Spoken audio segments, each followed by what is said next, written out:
Hello and welcome.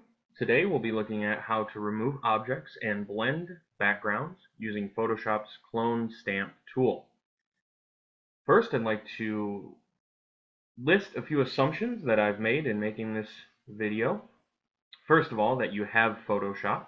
You've either bought it or that you've accessed the free trial available through Adobe, and that you have already selected a photo that you wish to modify.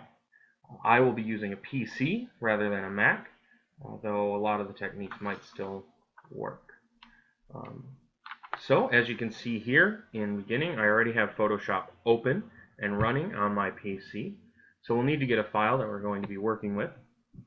We'll come up to the top left corner here.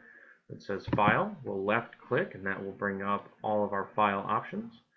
And I will left click Open. It brings us to the most recent folder that I was using, which is where my photo is, but of course you can always follow a list of folders to get to where yours is. So left click, you'll select the item, click open, and we will get started. You'll notice that Photoshop starts with our object a little zoomed out.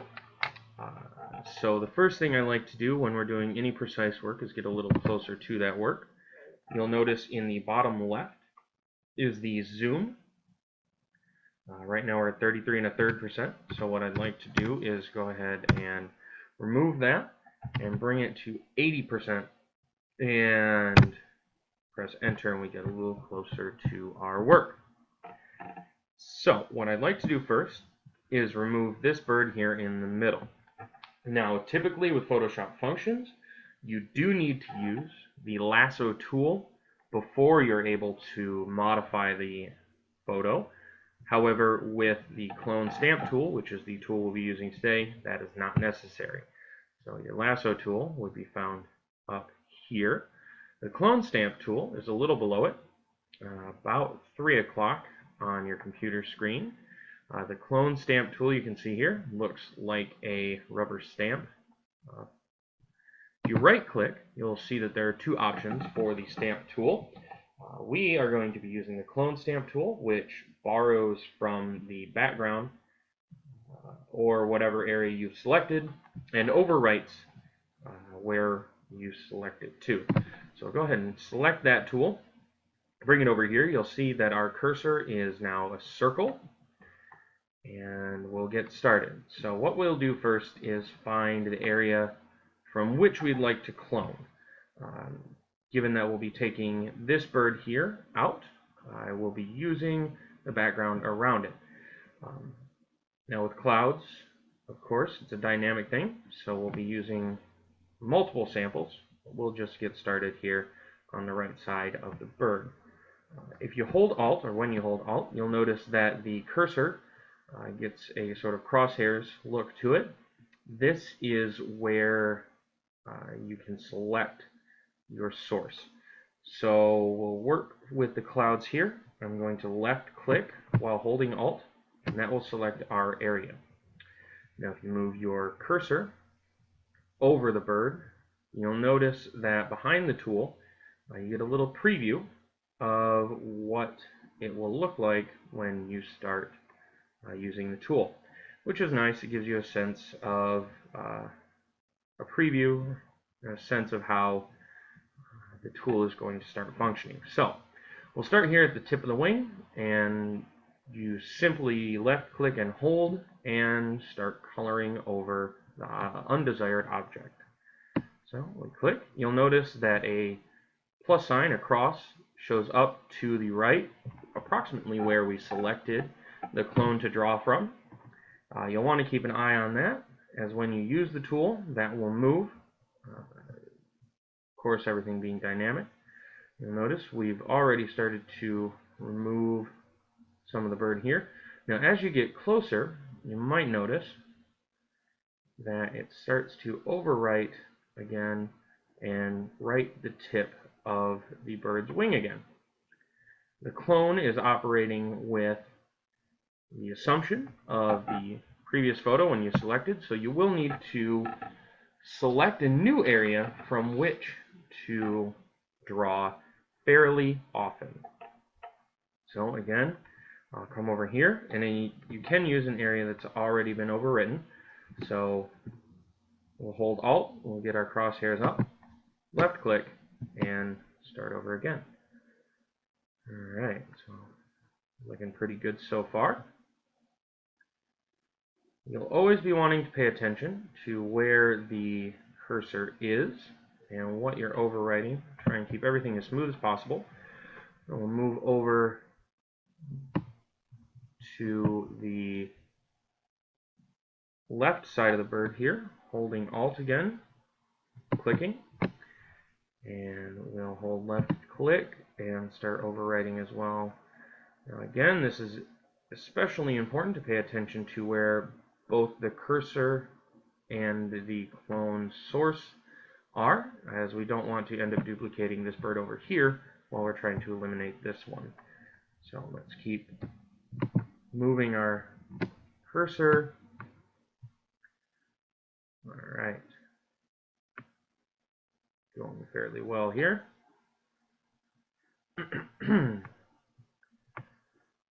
Alright, you'll notice we've started writing over the bird again, so again, we'll select a new area to draw from, to clone. You'll notice that the cursor doesn't only go left and right with us, but goes up and down, which is quite nice. Our background here is dynamic, so we will need to ensure that we're drawing from all the areas. Looks like we've almost got this bird taken care of. Select another area. Moving back and forth. Nothing too big. Alright, I'm going to select from here. We've got a little bit of a white space here in the cloud that I'd like to work over. Again, bearing in mind that Photoshop is as much of an art as it is a tool. Takes skill and practice to get everything to go just the way you want it to. It looks like I made it a little too dark, so just take care of that a little bit there. Alright, looking fairly good. Let's get that last spot of dark out there. Alright, now once we've gotten that taken care of, there can be some harsh edges or lines. So what I like to use is the smudge tool. Looks like a little hand. You'll see a lot of tools here. You can blur, you can sharpen, you can smudge. I like the smudge tool as it kind of blends and softens things. Now that's especially useful for clouds, but not necessarily useful for everything. So what I'm doing here is just left clicking, holding, and just kind of drawing my cursor back and forth. It's a very subtle change that it makes, but kind of smooths out any harsh edges. Alright, so it looks like that bird is taken care of. So let's look at one that's a little bit more challenging. Here we have several birds kind of all layered together. So what I'd like to do is just remove these up here, and leaving our big bird here. So I go back to our clone stamp tool, we select, and we'll just start from the top down. So I'll start over here to the right of this bird, hold Alt, we'll click, and then just left click and hold, and drag across. Alright, that one was fairly simple. So we'll come over here, holding Alt, left clicking, moving it over the bird we'd like to eliminate, and start moving. Now this one, because we are using such a narrow area, is going to require a lot of movement of our clone source. So just be aware of that. Be very aware, of course, where your cursor is, both the one you're using and the clone cursor. so that you are not making more work for yourself. And again, we're just working from the top down, getting this taken care of there. See, we're already overwriting with another bird. Alright. Now as we get closer here, you'll notice that we have a little overlap here with our birds. One wing is crossing over the other, and we're going to have to deal with that. Luckily, with our clone tool, we can hopefully move a part of the bird's wing and overwrite the part that we don't need. So this is where the crosshairs comes in handy, as it will give you a good sense of exactly where you're going to be drawing from. So I'll try and center the edge of the bird's wing in my crosshairs, left clicking on it and then moving. You'll notice the preview is very helpful in this as well. So just click and draw up slightly, again moving it so that we're always getting rid of, not adding more, though that's not always perfect. Now you can just click once and make things a little slower but a little more precise. Again, selecting a new area here, and that I would say was fairly good. Not too much overlap or difficulty in understanding the visual language there, the difference between the bird's wings. Again, we continually reselect areas to clone, to draw from. It doesn't necessarily have to be close. If to your eye the colors there work better than the colors nearby, that works as well. So it's a little lighter than perhaps we expected. This can all be worked with.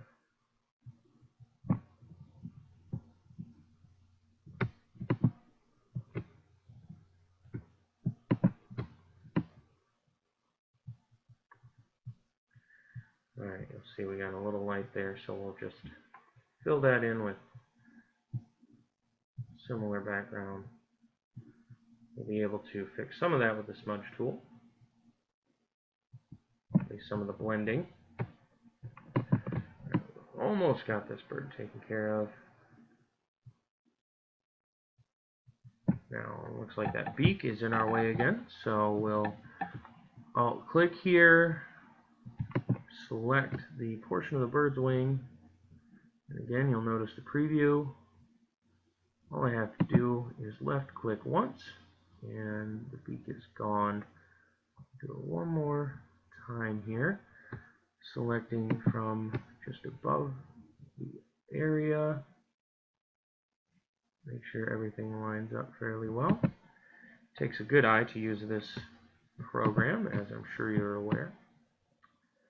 Alright, now I'm going to select from down here, continue to reselect and eliminate, reselect and remove here.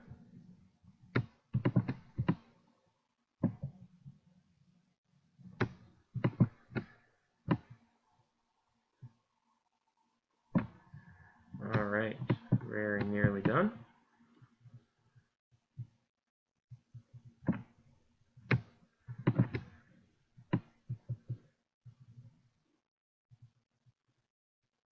Alright. Now again, we'll go select our smudge tool and just get this going, get everything kind of smoothed out here. It looks like we're approaching the end of our time. I hope that this video was helpful, that you were able to learn a few things about how we use Photoshop and why